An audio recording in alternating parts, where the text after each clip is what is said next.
Luqaas tokko lakkoofsa 57 kaasee dubbisa akka sedeen dubbadha galgala kan yeroo Waaqayyo duwwaa eegi sodaatin. Ameen. Yeroo Waaqayyo duwwaa eegi in sodaatin. Ameen.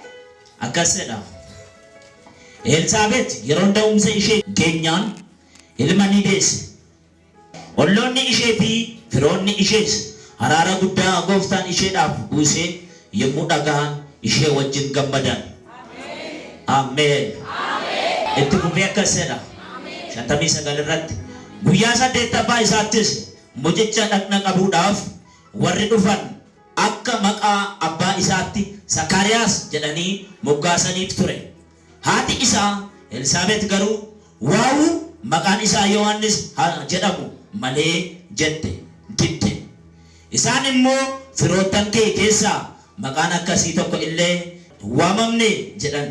Sakariyaas carraan aarsaa dhiyeessuu isa qaqqabnaanii jedha.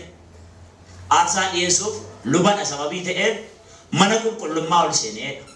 Utuunni mana qulqullummaa keessa jiruutu ergamaan Gabri'eel itti mul'ateetu jalqaba nagaa gaafate. Nagaan waa miti.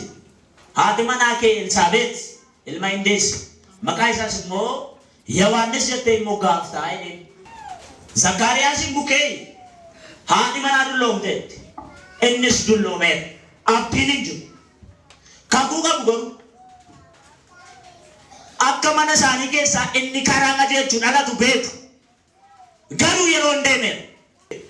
Waan itti yaadamne wayi ergamaan sun gaafa dhaqee itti mee jedhu hin dide. Ergamaan sun akkas inni kun hin taa'e. Garuu hamma mucichi dhalatutti arrabni kee didaa ta'u kana waan qarraan nageenye. Sababii inni wal'aansootti hin qabee bitu dubbate ergamaan sun.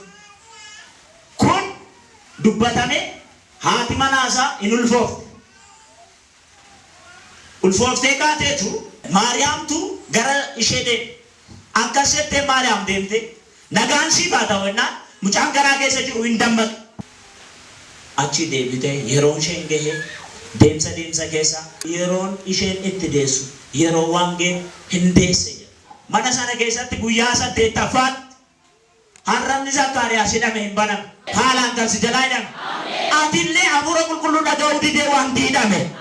Har'a akkuma harraba Sakariyaas siif hiikamu. Harruma siif hiikamu hin jedhamu. Ilaaluufis kottu.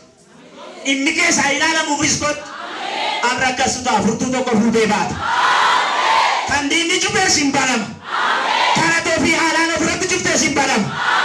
Waaqayyo harrama